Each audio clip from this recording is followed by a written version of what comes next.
Middlesbrough showing no signs of slowing down in the January transfer market, with a flurry of other deals expected to be completed before the end of the month. There's less than a week to go in the January window, and Middlesbrough have already been busy. We've brought in 3 new players in Ryan Giles, George Edmondson and Morgan Whittaker, who all arrived last week, but there's expected to be new arrivals coming into the club. Middlesbrough have also signed off on a couple of exits already this month, most notably Isaiah Jones, who left to join Luton Town. Matt Clark in the last couple of days has left to join Derby County as well, but there's going to be a lot more coming, with 6 potential exits coming in the next week before the January transfer window comes to a close. There's also a really big update with regards to Emmanuel Latte Lath, which I'm going to get to in this video, but what I wanted to do was just do a little run through of where we're at with all of our potential targets and all of the players who could be heading for the exit door, run them through for you, and then, yeah, as I said, there's going to be a big update on Emmanuel Latte Lath and his future and what it could mean for Middlesbrough in the second half of the season. Let's get started. Now, one deal that could be completed before you've even had a chance to watch this video is the deal to sign Mark Travers. The goalkeeper is expected to sign on a loan deal until the end of the season. He currently plays for Bournemouth. He's made 70 appearances for the Cherries. He's made 5 Premier League appearances this season, so he's a very, very highly rated goalkeeper. But first-team opportunities have been limited for him. Now, at the time of recording, I'm recording this on Wednesday morning, he is due to arrive at Rockcliffe Park for a medical at some point today. That's expected to be a bit of a formality before that deal is completed. It could even be signed on Wednesday, seeing his future committed to the club until the end of the season. Now, that would be a really big boost for Middlesbrough, because goalkeeping has been a sort of tricky department for Middlesbrough this season. Seny Dieng started the season as the #1 goalkeeper. He's currently injured. He's just had surgery on an Achilles injury. Sol Bryn claimed the gloves from Seny Dieng at the start of December. He looked like he was going to be Middlesbrough's first choice goalkeeper, but damaged his shoulder at the start of December, which is going to all but rule him out for the rest of the season. So that means that at the moment, it means that Middlesbrough's only senior option in goal is Tom Glover, and he's been doing okay recently, but he does need some competition for places. And in my personal opinion, we do need someone who's slightly better than Tom Glover if we are going to be sustaining our charge towards promotion. So Mark Travers looks like he's going to be that man. It looks like a deal that's going to be done any time now. So it could be a really good piece of business, and one which, as I said, could be completed before you've even had time to watch this video. A second signing which could be done in the next week is a signing for Glen Kamara. Now, Kamara is a familiar face for fans in the UK. He's played for both Rangers and Leeds United. He's currently playing in France with Rennes, but he's had a bit of a tricky time over there. He's struggling to. He's in a bit of a fallout with his manager. He's someone who's not really playing a lot of football in Ligue 1, and that means that he is a player that is potentially on Middlesbrough's radar. Now, according to reports, he is someone who Middlesbrough have held talks with. They do have an interest in signing him, but there's nothing thought to be advanced at this point. But midfield is an area that Middlesbrough will be looking to strengthen before the end of this month. I will get onto the reason for that in just a few slides' time. But certainly Glen Kamara is someone who, if that deal did happen, would come in and would add a real steel and real fight to that midfield area. But Kamara is someone who is earning a significant wage with Rennes at the moment, certainly beyond what Middlesbrough could afford to pay. So I think there'd also be a bit of an aspect of negotiation with that, with Middlesbrough hoping that the French side would be able to stump up the majority of his wages to make a move viable.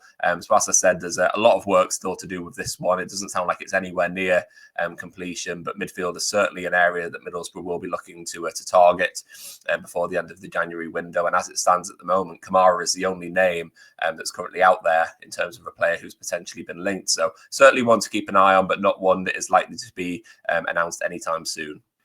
Now, if we move on to outgoings, because this is where there's been a lot of activity in the last few days. There's been so many reports of players leaving the club. Obviously, Middlesbrough have been busy. They have brought in a few players, and as part of the need to bring in new players, and the need to also to comply with PSR regulations, profit and sustainability, there is a need for Middlesbrough to do some business and trade in the transfer market. So that means that some of Middlesbrough's fringe players, I guess, could be looking to move on.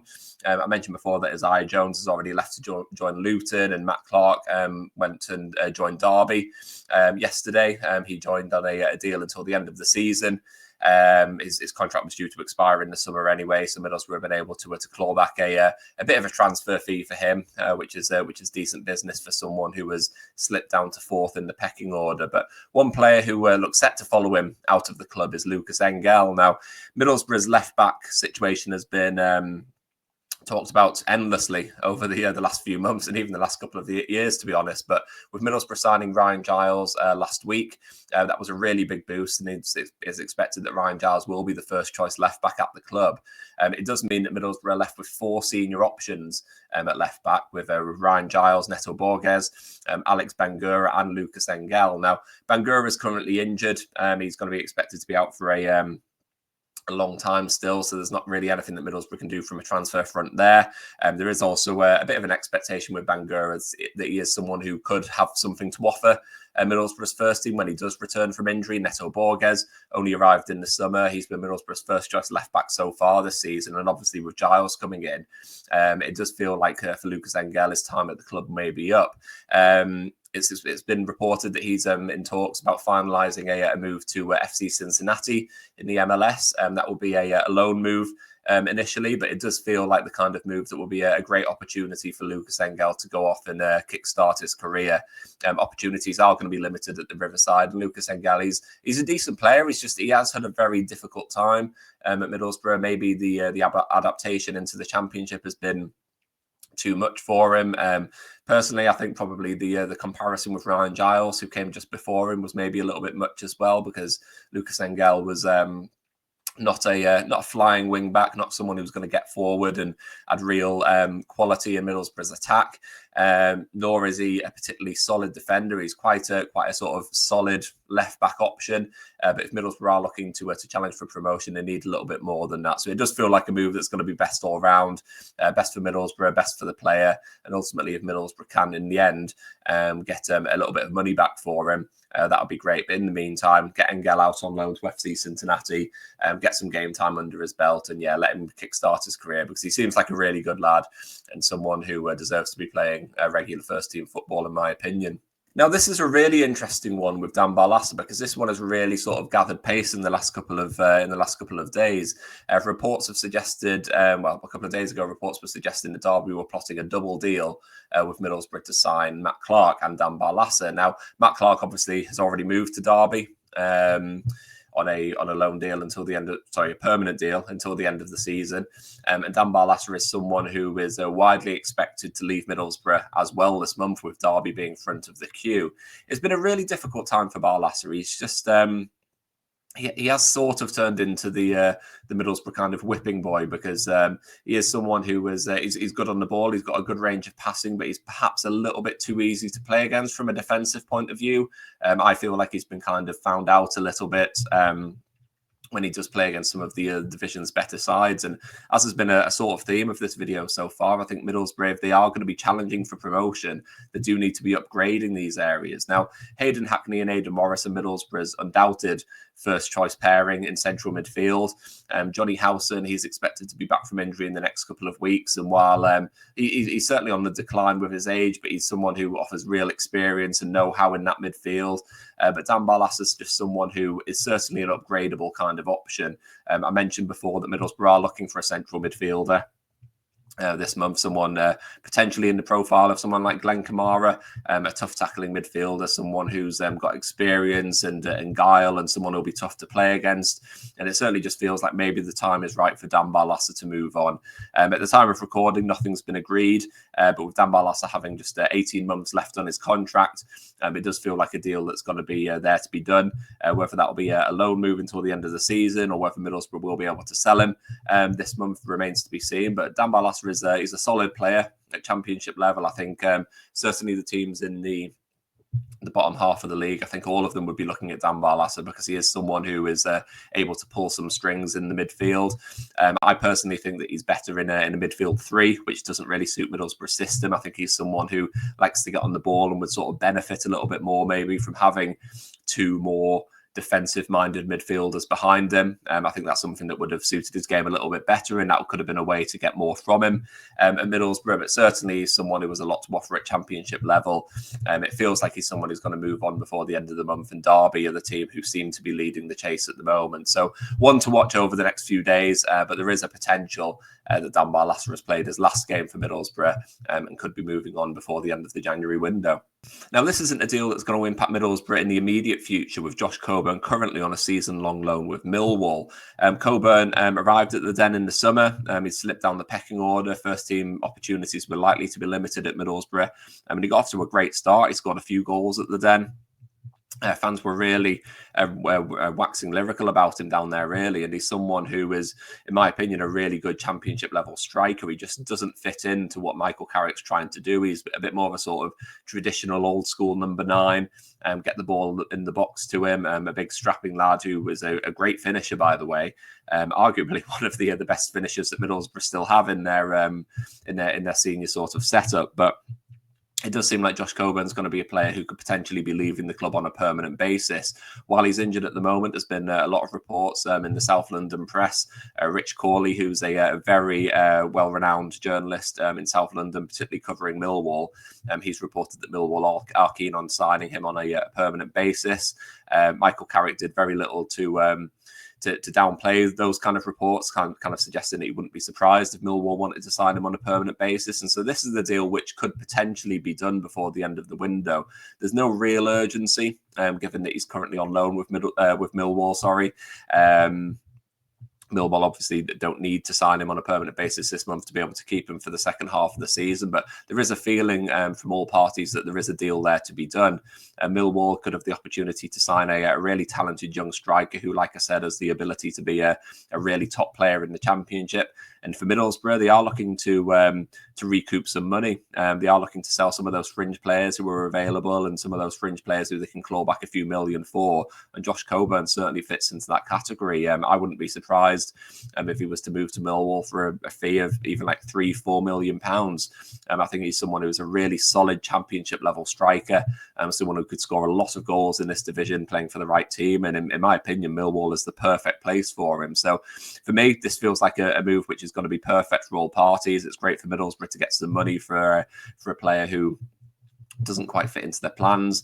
It's great for Millwall because they'll be getting a young striker who fits perfectly into their style of play. And it's great for Coburn as well. I think he's someone who needs a home. I think he's someone who needs to go somewhere and feel settled and score goals. And I think Millwall is the perfect place to do that. It's a team that will play to his strengths. He's already shown that he can score a lot of goals in that Millwall team. And so certainly if this one was to get done, I think it'd be a great deal all around. So one to keep an eye out for. There's been no suggestions yet that a deal is close. But at the time of recording, with 6 days left in the transfer window, there's plenty of time there for that deal to potentially get completed. Now, this one is a potential loan exit for Middlesbrough, and that's with Law McCabe. McCabe is one of the most talented young players on the cusp of Middlesbrough's first team at the moment, a central midfielder. He's played a couple of times this season, most recently in the FA Cup third round game against Blackburn Rovers, which Middlesbrough lost. Everyone was crap that day, but Law McCabe was probably the better of the players who were on the pitch that day. I think given his lack of experience, the way that he got on the ball, very confident, very easy in possession, someone who is quite happy to put in a tackle as well. So he's someone who, in my opinion, has a really bright future with Middlesbrough. I don't think he's quite ready yet. We've already spoken about the need for extra experience in central midfield, someone like Glen Kamara coming in, and with Dan Barlaser potentially heading out the exit door. I don't think Law McCabe is the answer just yet. But what could be great for him is a potential loan switch to either League One or League Two. Now, that's something which has emerged in reports over the last week. Both Teesside Live and the Northern Echo have been talking about the potential deals that could be coming in and leaving Middlesbrough, and Law McCabe has cropped up a a couple of times as a potential loan target. As I've said with a couple of others, nothing is particularly imminent with this just yet, but it would not be a surprise whatsoever to see him leave the club on loan before the end of the January window. That for me would be a great move for him. A move where he could go out and play regular first-team football, most likely in League One. We can go out, play some regular first-team football, gain experience in the EFL, and then be in a position come the summer to come back and really challenge for a place in Middlesbrough's first team. The landscape could be very, very different with Middlesbrough in the summer. There's a potential that Johnny Howson may retire or have moved on from the club by then. Potentially Dan Barlaser won't be there. If someone like Glen Kamara did come in loan, he'd probably leave. So that would mean that Middlesbrough would be in a position where central midfield would be a real priority in the summer, with likely just Aidan Morris and Hayden Hackley in there. So that could be a great time for Lord McCabe to come back and stake his claim for a place in Middlesbrough's first team. But at the moment, the most important thing for him would be going out, getting regular first team football, and showing exactly what he can do on a regular basis. I think everyone knows just how much potential he's got. But for Lord McCabe, heading out on loan before the end of January would be a great move, and one which, by all accounts, seems quite likely. Another player who could be heading out on loan is Alex Gilbert. Now, I do feel a bit sorry for Alex Gilbert because back end of last season, he emerged on the first team scene, I guess, and put in a couple of really exciting performances. The start of this season, he seemed to continue that, and he put in a couple of excellent performances. Most notably, one of them was in the Carabao Cup 3-0 victory over Leeds United. Played as a sub a couple of times in the Championship and has looked really, really impressive. But he did suffer an injury which kind of scuppered the first half of his season, and it did seem that when he came back from injury that Alex Gilbert was someone who was going to be in and around the first team, getting a bit of first team experience, possibly challenging for a place in the starting 11. But I think the signing of Morgan Whittaker has possibly dampened that expectation around Gilbert a little bit. It's really kind of tricky to see how Gilbert fits into this current Middlesbrough team and where that regular game time is going to come from. He hasn't started a game in the Championship so far this season. It's really difficult to see how that opportunity would come up given the competition for places at the moment. And for someone like Gilbert, he's someone who he needs to go out and play regular game time. He needs to be playing from the start, not just playing 5-10 minutes here and there off the bench for Middlesbrough. He is someone who is capable of going out and playing regular first team football, and so this is certainly one to keep an eye on. Swansea City have been linked with a move for Gilbert. I think it would be a potential loan deal, although there is the prospect of a permanent deal as well, given Middlesbrough's need and want to raise a little bit of money. So Gilbert's future is one that I'd certainly be keeping an eye on in the next few days. I wouldn't rule out a permanent exit for him this month if a suitable offer did come in for him. As I said, the opportunity to play regular first team football at Middlesbrough is going to be limited, and perhaps that's a situation where Middlesbrough will see an opportunity to move him on and gain a small transfer fee for him, probably nothing more than £1-2 million, something like that. But certainly his future is one that is going to be up for discussion in the next few days. I personally would like to see him stay at Middlesbrough at least beyond the end of the season. So I think a loan deal could be the best thing for him. As I said, with Lord McCabe, go out, get some regular game time and then come back in the summer and challenge for your place. But yeah, it's going to be an interesting one because with Morgan Whittaker and Ben Doak and Finn Azaz and Delano Bergsorg and Riley McGree still at the club, there's a lot of competition in those attacking midfield sort of areas. So yeah, it's going to be very, very tricky for Alex Gilbert. And for me, the priority for him has to be getting game time. So certainly one to keep an eye on. And last but not least, I did promise a big update with regards to Emmanuel Latte Lath, and I hope I don't disappoint in saying that, but it does, according to reports from Teesside Live and the Northern Echo, the feeling now is that Emmanuel Latte Lath will be staying at Middlesbrough until the end of the season. He's been heavily linked with a move away. Premier League clubs were reportedly interested in him going into the January transfer window.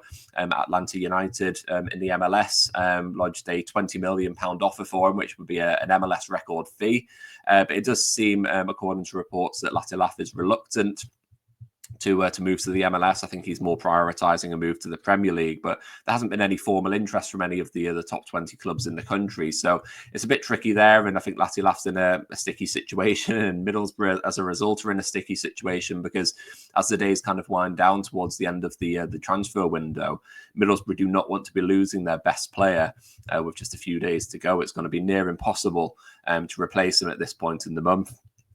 So that means that for Middlesbrough, it feels like they're going to be putting their foot down and saying, nope, you're not leaving, even if an opportunity did come on for him to move on before the end of the month. So reports have suggested that he's more likely to stay at the club now, as opposed to leaving, which is great news for Middlesbrough fans because the goals that he scored this season, the performances that he's put in, he's been a really, really important player for Michael Carrick's team. For me, I think he could potentially be pivotal in Middlesbrough securing a top 6 finish this season. I know he suffered a groin injury against Preston, and at the time of recording, it's unclear exactly how severe that will be. It could potentially mean that he's ruled out for a matter of weeks. If it is a more severe one, it could even be months. But hopefully, keeping the glass half full here, it could just be a couple of weeks, and then he'll come back. And if he does stay at the club, he could have a really big role to play going into the second half of the season. Atlanta, their interest in him isn't going away. Reports from Tom Bogert, who works for Give Me Sport, a US correspondent, a real expert when it comes to the MLS. He's reported this morning that Atlanta have lodged a bid for another striker, a different striker, basically saying that that Atlanta are still keen on Latte Lath, but they're not going to be waiting around for him forever. They need to bring in someone in, and so they're not going to be putting all of their eggs in one basket. And it seems like they're now casting their net out to see if there's other players who could potentially be suitable. So all the noises at this point are suggesting that Latte Lath could be staying at Middlesbrough until the end of the season, which, as I said, would be a really big boost. There's still 6 days left of the transfer window, and as we all know, a lot can change in that time. But as it stands at this very point, it does feel like good news for Middlesbrough. I think for me, the thought of losing him would be unthinkable. I know there's been talk of signing that striker Strelec, who's been doing the rounds on social media, but with his club wanting around about £8 million for him, that seems like a highly unlikely move, and one which seems very unlikely for Middlesbrough to pursue. So Latte Lath is going to be the headline attraction in the last week of the transfer window. He's going to be the guy who's getting all of the other column inches because his future is going to be a hot topic of discussion. But as it stands at the moment, it seems more likely that he's going to be staying at the club, which is brilliant news as far as the club are concerned. So I want to hear from you on the business that Middlesbrough are doing. As I said, there's around about 6 players who could potentially be heading for the exit door. So let me know what you think about the business that's being done, and the players that are coming into the club, the players that are potentially leaving the club. Drop into the comments below. Let me know what you think of it. And while you're at it, if you are enjoying this video and these videos, please do hit subscribe as well. Your support is really much appreciated. And yeah, there's going to be a lot more of these coming in the next few days with transfer business and transfer deals seemingly coming every single day. So there's going to be a lot to get through. So hit subscribe. There's going to be a lot more coming, and I will catch you next time.